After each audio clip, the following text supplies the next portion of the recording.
Hey guys, what's up? How y'all doing? I'm here to talk to you guys about My Hero Academia on Season 6, which is on Episode 8, or Episode 121 of the overall total number of episodes.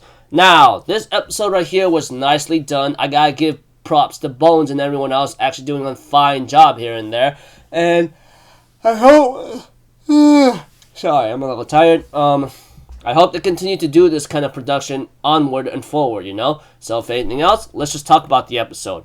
We have to it that Class 1A and Class 1B decides to make their stand against Gigantomachia. And they end up setting up a trap for him, and knowing that Creati and so forth realizes that after hearing the information from Midnight that he should be put to sleep, because there's no way you can force him to stop, because it's almost impossible. Like, it is impossible. Even with the certain quirk limitations, he's meant to be the bodyguard, or should I say the elite right hand or protector of Shigaraki Tomura in All for One, And seeing him in action like this just shows what kind of demon Gigantomachia is, or Gigan, however you want to call him, Because this is where Class 1A and Class 1B was trying to stop him at. They sunk him down and they try to pull his mouth open, because with the right anesthetic, they'll be able to put it into his mouth. All they have to do is get at least a certain amount in there, and he'll really fall asleep here and there,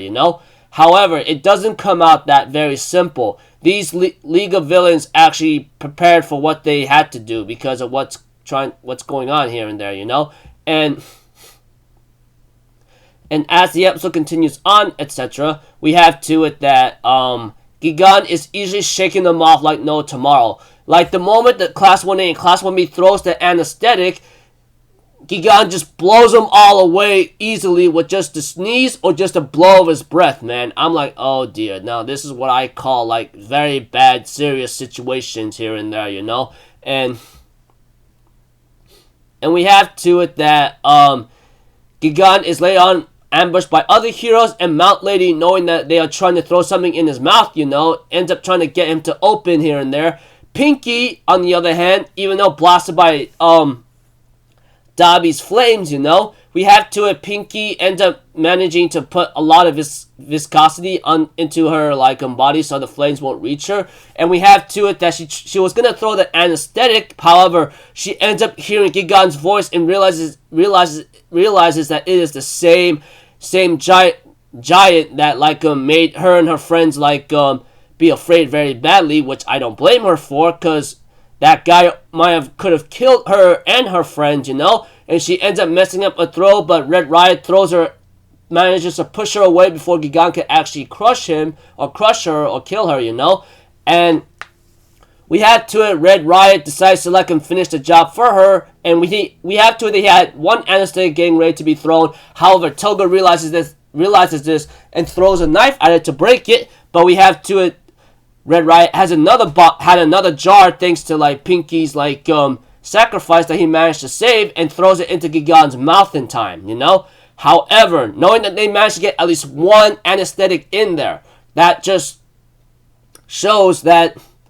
the more he moves, the more it'll take effect here and there, etc. And it's also undiluted or something, We have to it, Gigan realizes that he's really angry and realizes that in order to get rid of him, he has to go into some kind of mode. We have to it that freaking Gigan goes into some kind of attack mode or something, etc. and goes on a rampage on anyone who would dare try to attack him, And we have to it, Gigan screams in total, gets bigger and larger and goes into anger mode, etc., or savage beast mode, and then later on ends up making his attack, because he transforms and he has long claws and ends up going for the crazy attack, and so forth.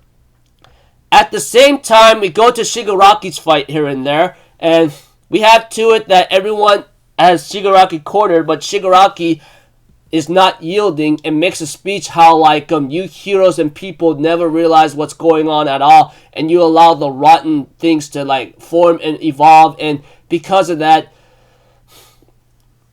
you end up protecting strangers you don't know, yada yada yada. He ends up making a speech about how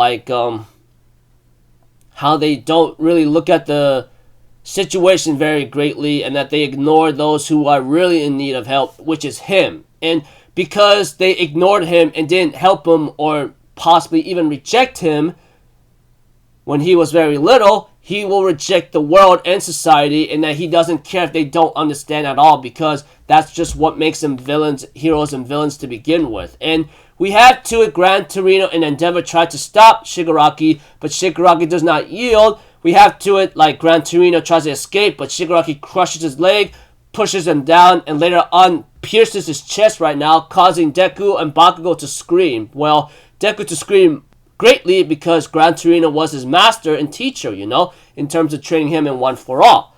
And we had to it, Shigaraki therefore tries to go to Eraserhead because he is the major problem to this situation, knowing that, like, he's taken away his, like, his quirks and so forth. We have to it, the Dragon Hero tries to stop him, but that doesn't phase him at all, but he knows he's running out of energy and he has to finish this real quickly.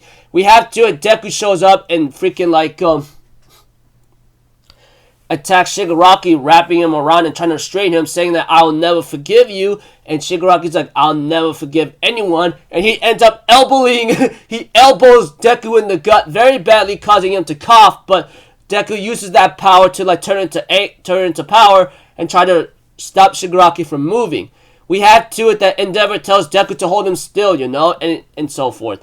We have to it that Shigaraki brings out at least one delete around or quirk erasing bullet, and we have to Ryukyugu could only scream in total, like, shock and saying he's got a delete around, you know, that kind of thing. And we have to it that Aizawa and everyone else realizes what's happening, and we have to it Shigaraki was gonna throw it, but we have to it Deku goes 100% Wyoming smash with his arm, trying to, like, stop Shigaraki or knock him out. However, this does not faze Shigaraki at all, and he remembers his master's words, you know, saying keep your dreams and do whatever you think that is in your heart. That's what's making it important, you know. Don't listen to anyone else but to yourself and your own heart. And we have to it that eventually, like, Shigaraki throws the eraser around and manages to hit Aizawa, and Deku and everyone else can always scream in total shock and agony, or Deku himself just screams out in agony.